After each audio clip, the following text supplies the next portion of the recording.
Yeah.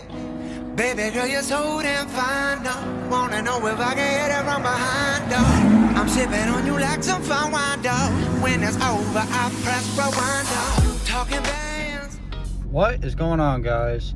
I appreciate y'all stopping in today. I hope everyone's doing fantastic. In today's video, I had a few people ask me exactly what I had on certain parts of my car, so I thought it'd be beneficial and maybe some people will like it if I just did a full walk around and I go in depth about absolutely everything I have on my car. So first I got to go to the gas station because I am once again in need of gas. Pretty common. And then we'll get straight to it, so catch you in a second. All right, guys, finally went and got gas. This thing needs gas every single week. I love cars, but I will never get used to that. So much money just in gas gone. Anyway, now that we're back, I guess I'll start up at the front end, and I'll go ahead and say I'll put a picture up on the screen of when I got the car and when it was sitting on the lot. And when it was first sitting on the lot, it did not have the wheels that I have on it now on it currently. That makes sense.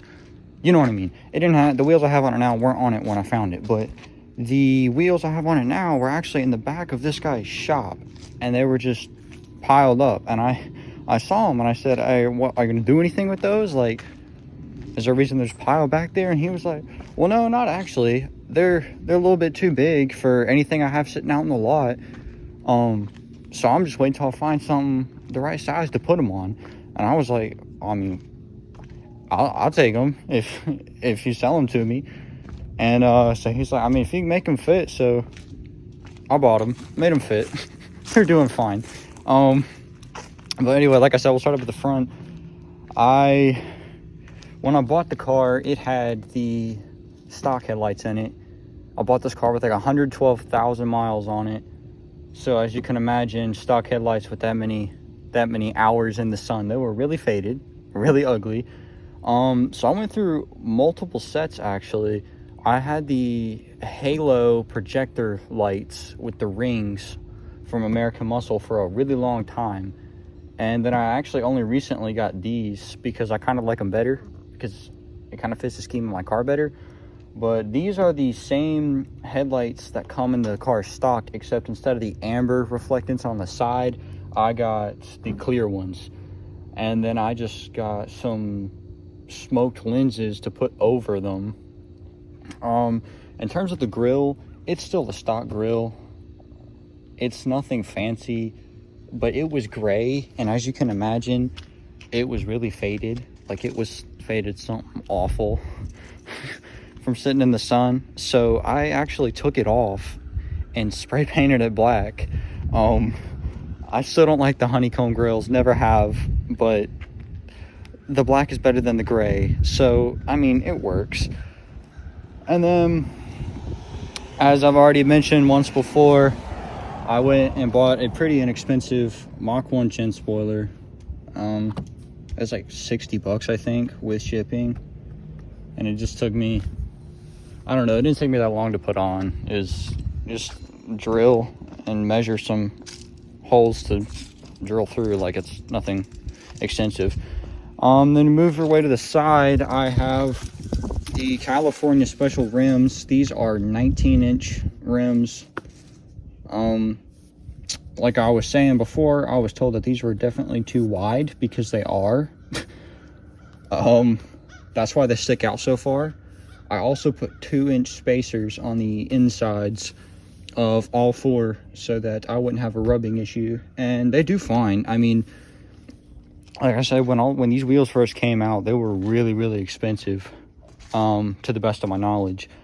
And like I said, this guy just had them in the back of his shop, and they had a little bit of curb rash on them, but I was like, you know, they're better than the stock ones. So, I mean, if they'll sell them to me, I'll take them. Let me come over here. I can show y'all some of the curb rash.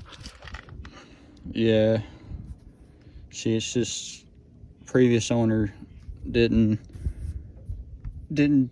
take too good care of these, and I think it's only just that one wheel. Yeah, my other ones aren't even that bad. But keep working your way down the side. As I pointed out in the last video, I got rid of the ugly stock antenna. This one's way better. The other one, it seemed like you were trying to send a message to space or something. I don't know. And then I got the American Muscle banner sticker. That was actually given to me. Someone bought that for me. So I mean, I just slapped it on there. I think it looks pretty decent. And then, as you may or may not know, the new Edge Mustangs come with like oval mirrors that are like a matte black, so they're like this color. And I mean, they look fine, I guess, but I've seen some new Edges that have the painted mirrors, and I just thought those look so clean. So I actually went out and bought myself some of the painted ones. They're not the ovals anymore, but so I mean, technically I have a little bit less mirror surface, but they still get the job done, and I think they look a whole lot better.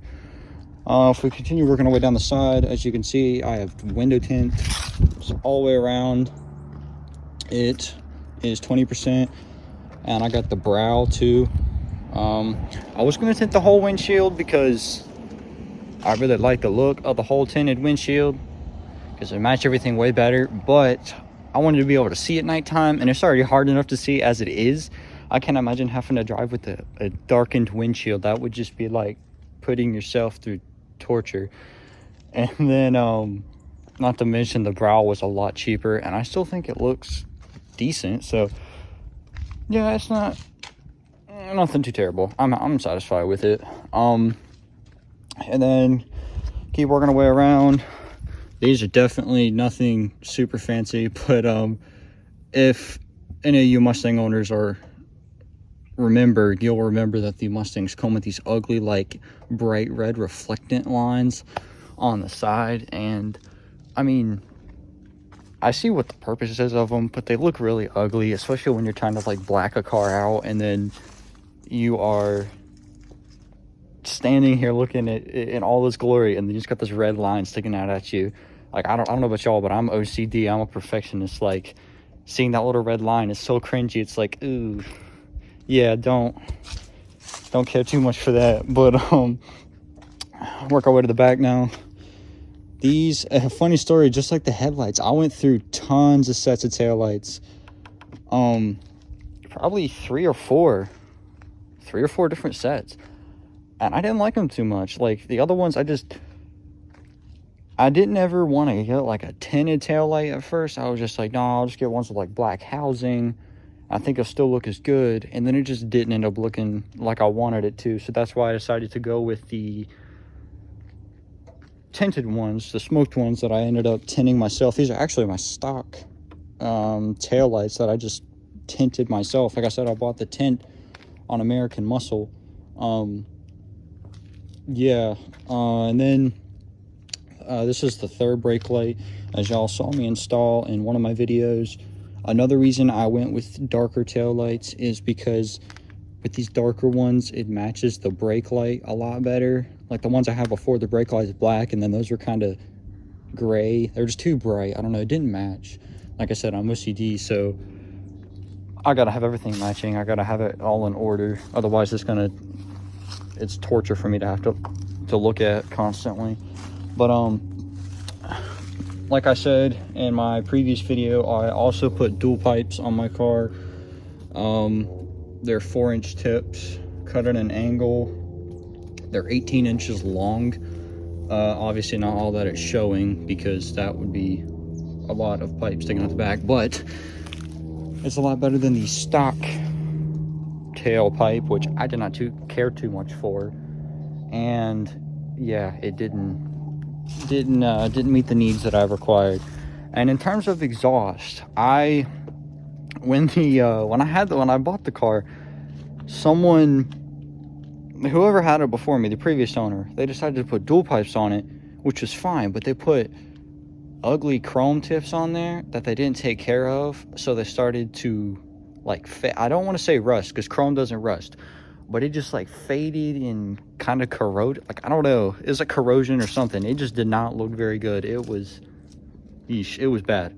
So I got exhaust work done, and then I got I personally put on new tips because I couldn't stand to look at the old ones anymore. But in terms of exhaust, whoever had it before me, they went with the whole dual pipe setup, which was fine, but they bought 2 catalytic converters that weren't even catalytic converters for a Mustang. Like, they just bought 2 random fat ass ones that they found that they shouldn't have been under there. Like, they didn't even fit. They had to go in at an angle, and every time you went over a speed bump, it's like you scraping everything. And every time I went over a speed bump, I was like, oh, there's probably lost some in the road. And I know driving a car like this, that they're lower, and that, you know, it's like, okay, we shouldn't take it over a speed bump. But my car is not lowered or anything. It's stock ride height, so I should be able to clear speed bumps just fine. So when I got my exhaust work done, I got those fat ones taken off, and I put some high flow ones on there that fit a lot better, because like I said, it was terrible. And then this is actually a common problem for the new age Mustangs on the interior, is after a certain amount of time, the radio has this defect where the knob won't turn down the radio anymore. It'll only turn it up. And so you can imagine how obnoxious that is when you just want to turn the radio down and then it blasts all the way up, and then you're really pissed off. So I actually went to Walmart and bought a whole new radio. It's just a JVC Bluetooth radio. I really like it. It serves the purpose I need. And not to mention, I got massive subs that I also bought and I put in the back. So, you know, Bluetooth and subs, it's always a good time. The radio lights up blue, and I bought LED floor lights, and it's day outside, so you probably can't see those too well, but they light up blue. They can light up any color, but I keep them on blue to match the radio. I bought this cue ball shifter. The old stock shifter was terrible. I've heard them called school bus shifters, and that's pretty ironic because that's exactly what it looks like. I got new pedal pads. Like I said, that's nothing too serious, but I mean, the old ones were still the stock ones. They were falling off. I'm pretty sure my brake pedal didn't even have a pad on it. It was just a bare brake metal. So yeah, it beats the stock. And then I guess I'll walk back here and show y'all my subs. These are 2 12-inch subwoofers. I actually got them from a guy at work because I always wanted to put like subs in my car, but obviously that's really expensive. So I was like, yeah, I don't know, I might do that someday later down the road. And you know, if it gets here, it does. If it doesn't, I guess I just won't do it. But he had these left over from a job he did, and he offered them to me for really cheap. So I actually bought the box I have back here myself. I custom built it and custom wrapped it with the felt so that it would fit my trunk, because I don't know if y'all can tell, but the roof of the trunk like slopes down, so you can't have 2 12-inch subwoofers all the way up against the back of the trunk, because the trunk isn't 12 inches tall all the way back. So like I said, I got the 2 12-inch subs, and I got I bought a 1600 watt amp to go with it over here, which most of y'all probably drop down the comments and be like, yo, that's overkill. Yes, I know it's overkill, but you know, why not? I just have the option for all the power. And then it's actually funny, if I have my subs at a pretty loud volume at night, it draws so much power from the alternator that it actually dims my headlights. So I don't know, it's a little sketchy, I will agree with that. But you know, it sounds good, so you know, go with the old phrase, if you're gonna die, you might as well die in style. So and then I haven't done too much under the hood other than regular maintenance, just because, like I said before, this is a V6 Mustang, so I'm not gonna go nuts with the power mods for now. There's no point in it. It's like, there's no point in packing a bunch of power on a V6. So yeah, I got this cold air intake off of American Muscle. It was like, I don't remember, like $55, something like that, plus shipping. So it wasn't even that bad. Actually, I think it's probably more than that. It's probably like $65, but either way, it wasn't too bad. So yeah, it's not a ton done to it, but you know, it's just start. I got it looking good, which for where I currently am in terms of life, you know, it satisfies me. I'll pack the power one day. There are obviously still things on this car that need to be fixed or made better. But you know, it is what it is. I appreciate it every day. I worked really hard for this car and I'm in love with it, so I guess that's all that matters, right? But thank y'all for stopping in today. Drop a like and a comment down below if you like the content. I want to know what y'all drive. Drop a comment down below and tell me what y'all drive, and where you're from. And don't forget to subscribe, and I will catch y'all next time. I got it, Benjamins in my pocket. I traded my truth for some.